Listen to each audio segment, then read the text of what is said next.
My parents offered to pay for my entire $40,000 wedding after giving my golden child older brother $500,000 as a wedding gift. So I accepted, thinking that they finally saw me as their child, but then I received an email requesting all the money back. I paid them back, but not in the way they expected.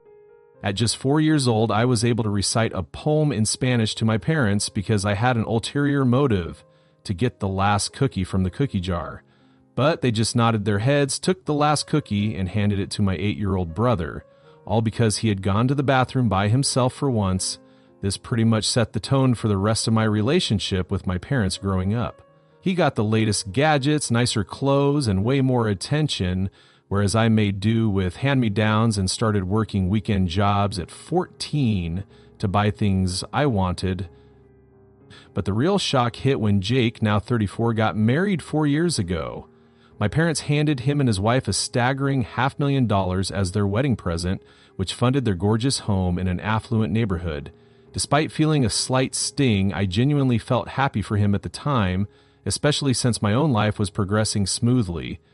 I had tucked away decent savings and was dating Alex like the love of my life. Fast forward to last summer when Alex proposed, I was absolutely ecstatic. We budgeted around $40,000, which seemed reasonable for the classy yet understated wedding we envisioned, and then, once again, my parents shocked me, but this time it was in a good way. Out of nowhere, they volunteered to cover the entire wedding cost. I felt touched beyond words. For once, it seemed like they were acknowledging me as equally important. At the time, I believed it wasn't worth overthinking. Our wedding day was the calm before the storm, so to speak. My parents delivered heartfelt speeches, danced with us, and appeared sincerely joyful. Then, 2 days after the wedding, I received an email from my father. I expected it to be something about our honeymoon or even a simple thank you for the wedding invite, but instead it was a meticulously itemized invoice. Basically a receipt detailing every little expense they'd covered for the wedding. The message was brief and cold. We expect prompt payment. I stared at my screen, completely stunned. The invoice totaled $39,718.25, accounting for everything down to the last appetizer and flower arrangement. My stomach twisted into knots. Alex discovered me frozen in place, angry tears streaming down my face, curled in a ball, while he was absolutely livid. Money wasn't the issue. We could afford it if necessary, but that wasn't the point. My parents approached me, presented it as a gift, and even appeared excited to participate in planning. The more I reflected, the angrier I became. It felt like all the emotional baggage from years of favoritism had led up to this one cruel act. The next morning, after a sleepless night discussing everything with Alex, I made my decision. I wrote my parents a check for the full amount and enclosed a letter. I avoided confronting them directly, knowing I couldn't maintain emotional composure and didn't want this to devolve into a shouting match.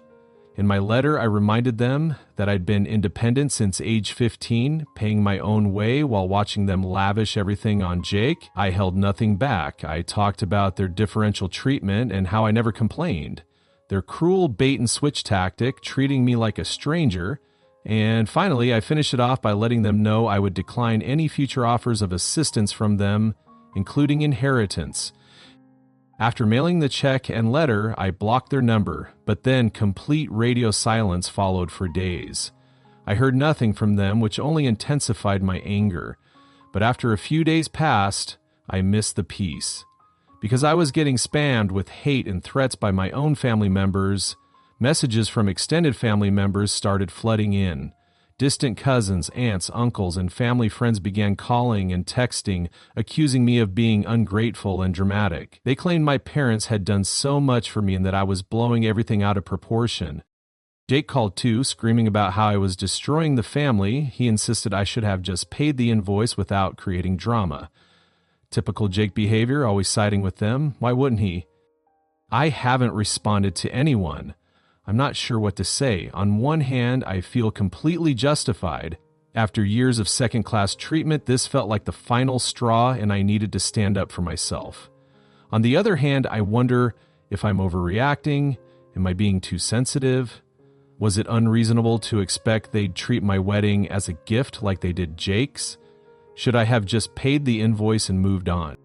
Alex's family has been incredibly supportive throughout this ordeal. His parents were horrified when they learned what my parents had done and check on us daily. But the constant messages from my side of the family are wearing me down. I'm questioning whether I made the right choice. Did I handle this incorrectly? Should I have tried talking to my parents before cutting contact?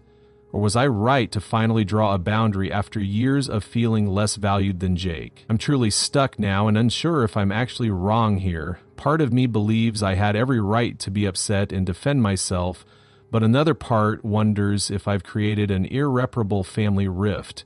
Maybe I should have approached this differently. Any thoughts? Update 1. Since posting, things have gotten considerably worse. I never imagined sending that check and letter would trigger such chaos, but here we are.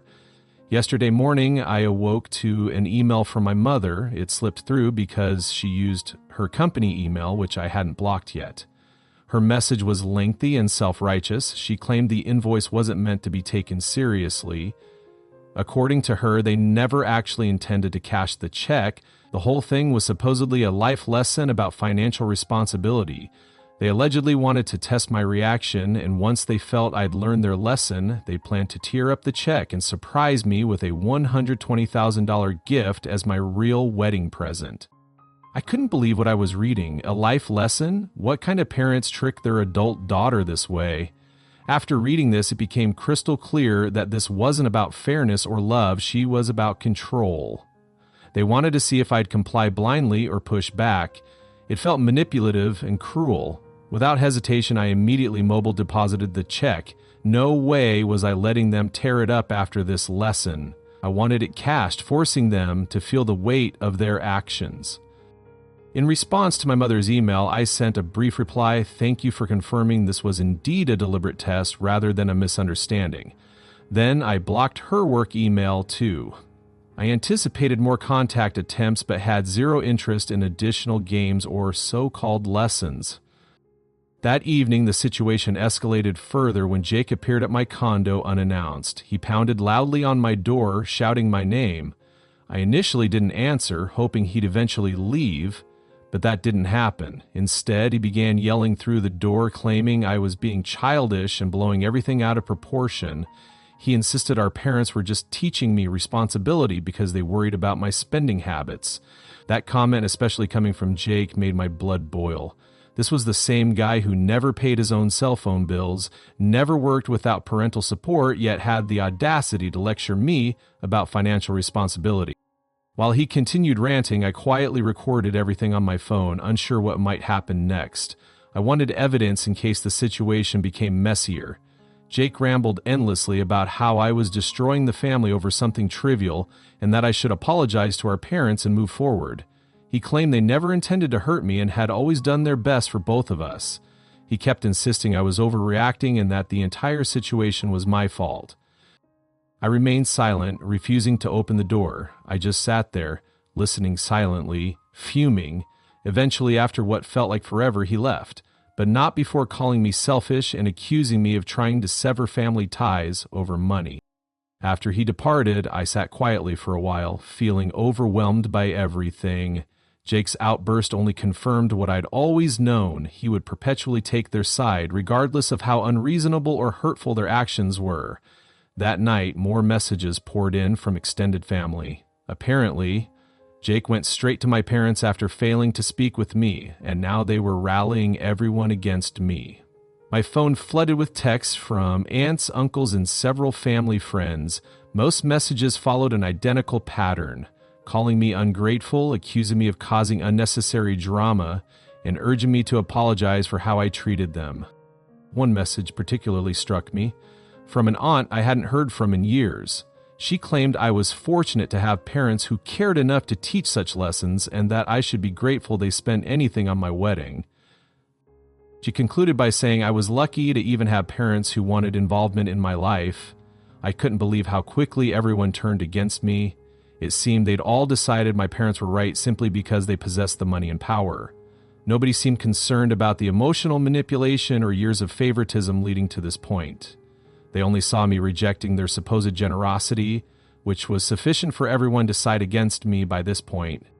Alex worried about how much this affected me. He kept asking if I wanted a break from social media and to turn off my phone temporarily for peace. He reassured me I wasn't wrong, reminding me of all the times my parents showed favoritism toward Jake and how they always used money to manipulate us both.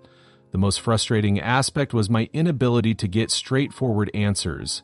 My parents weren't reaching out to explain themselves further. They truly believed their narrative, portraying themselves as misunderstood parents just trying to help, while I was the ungrateful daughter who exaggerated everything. I began wondering if I should have handled things differently. Maybe instead of sending that letter and blocking them, I should have had a proper conversation. But then again, I knew how those conversations typically went. They'd twist everything until I ended up apologizing for feeling hurt. Initially, it was a cycle I'd been trapped in for years, and I lacked the energy to repeat it. For now, I'm focusing on the life Alex and I are building together. We can't do much except hope things improve eventually. Update 2. Hey everyone, I want to begin by thanking you all for your responses. Reading your comments, advice, and personal stories has truly helped me process recent events. It's been an emotional roller coaster, and your support means more than you realize. While I've tried maintaining strength, things have taken another unexpected turn. A few days after Jake's visit, I received a call from my father's brother, my uncle. We hadn't spoken in years, and honestly, I expected him to echo everyone else's sentiment about reconciling with my parents. Instead, his revelations completely transformed my perspective. He began by mentioning he'd heard about our situation through family gossip and felt compelled to contact me because apparently this wasn't their first manipulative stunt. 20 years ago, something similar happened between him and my grandparents, my father's parents. My uncle refused to tolerate their manipulative tactics, resulting in them smearing his reputation throughout the family, accusing him of theft and ingratitude for everything they'd provided. He explained that back then my father didn't support him. In fact, he sided with their parents, creating a massive rift between the brothers that never fully healed. My uncle always felt abandoned by my father, and it took years to understand how their family operated. Hearing him describe the past mirrored my own experience in a different context. My grandparents had used money and manipulation to control my uncle, exactly like my parents were attempting with me now. As he continued, everything started making sense. My parents weren't behaving out of character. They were repeating patterns established long before my birth. They learned this behavior from their own parents, and my father, having enabled his brother's situation years ago, was now playing the same role with me. My uncle mentioned that his refusal to comply with my grandparents' demands carried severe consequences. After their fallout, they completely cut him off financially and emotionally. They portrayed him as the family's black sheep, and even today, relatives believe the lies spread about him. It was entirely about control, he explained.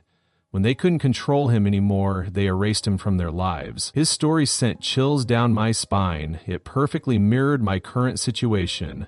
My parents were upset because I refused to play their game, and rather than understanding my viewpoint, they turned the entire family against me. I began recognizing how deeply this toxic cycle ran and how entrenched my parents were in believing they could control their children through manipulation. After our conversation, I couldn't stop contemplating everything he shared. It made me wonder if, deep down, my father's behavior stemmed from guilt. Perhaps he knew he'd abandoned his brother years ago and was now justifying his actions by doubling down on identical tactics. In subsequent days, family members continued messaging me. Clearly, Jake had been working overtime, rallying people against me. One cousin I'd always been close with sent a lengthy text claiming I was selfish and disrespectful for not appreciating everything my parents had done. She said it wasn't too late to fix things, but I needed to humble myself and apologize before it was too late. Her message contained identical rhetoric to everyone else's, which was exhausting to read. I realized I was raised in a family where love came with conditions. Everything involved strings, whether financial help, emotional support, or even celebrating life events like weddings. Now that I'd refused to follow their rules, I was being isolated, just like my uncle had been. Alex remained my foundation throughout this ordeal. After my uncle's call, we had a lengthy discussion about our future.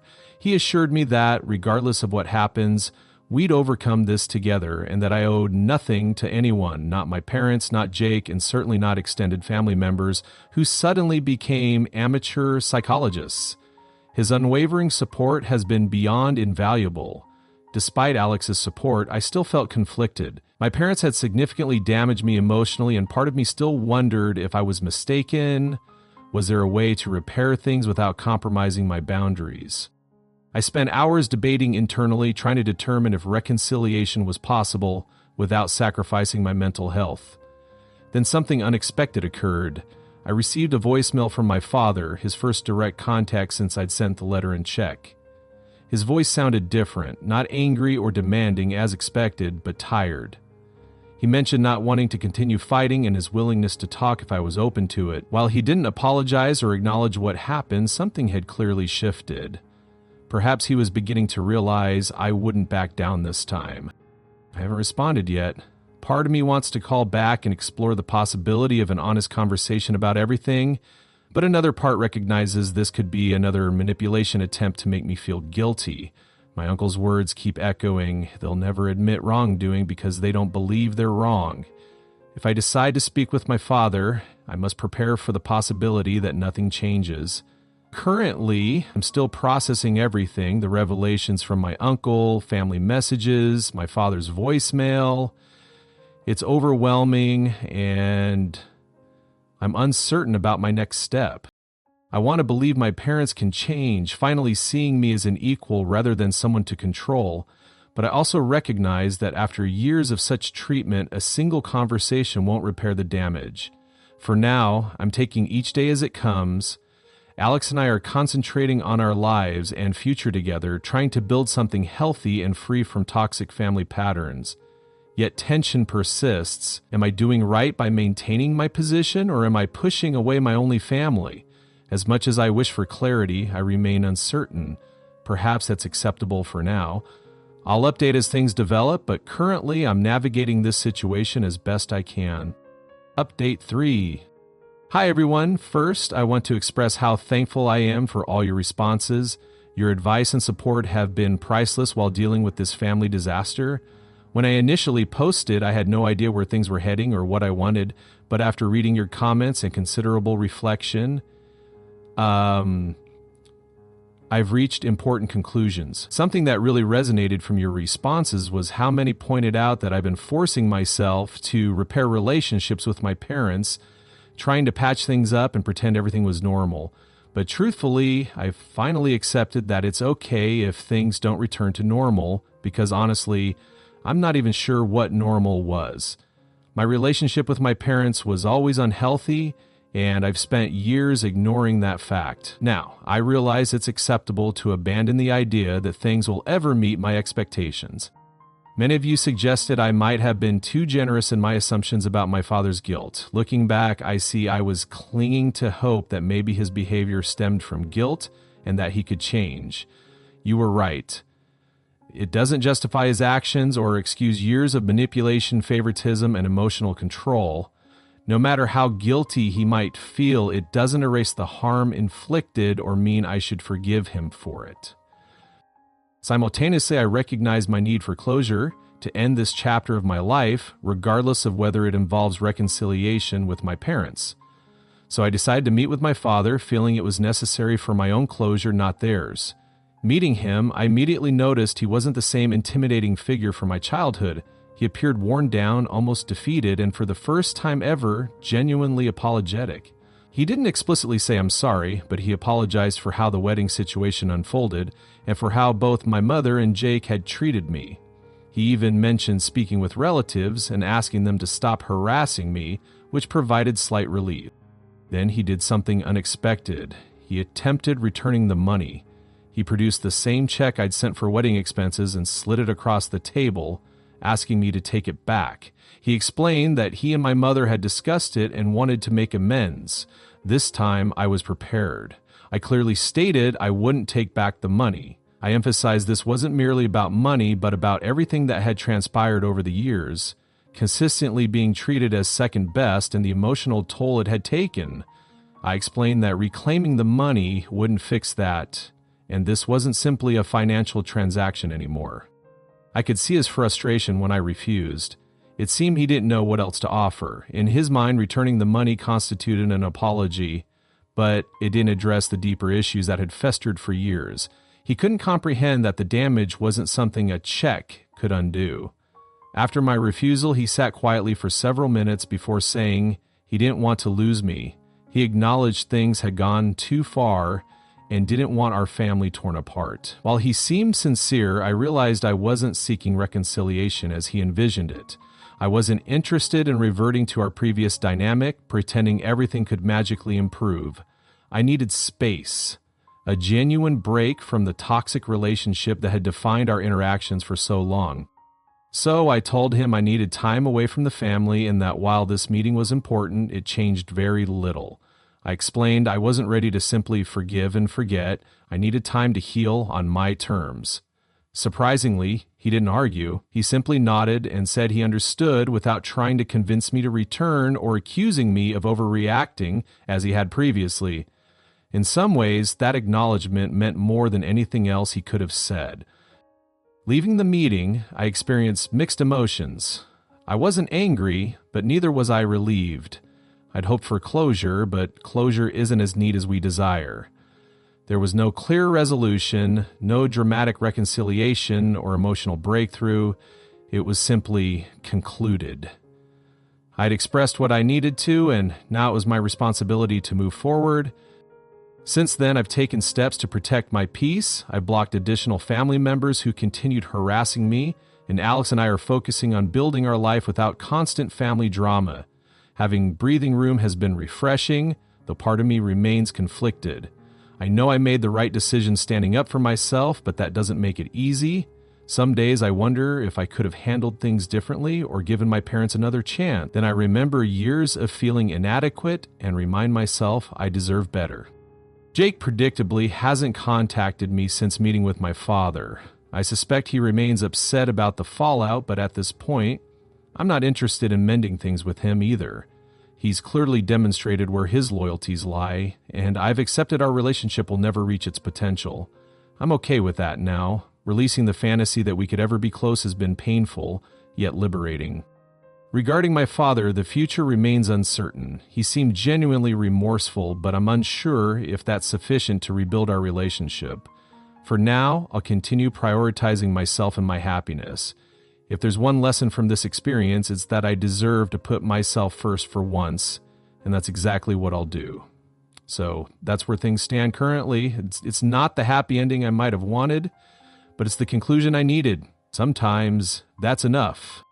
Thank you again to everyone following along and offering support. I appreciate it more than words can express.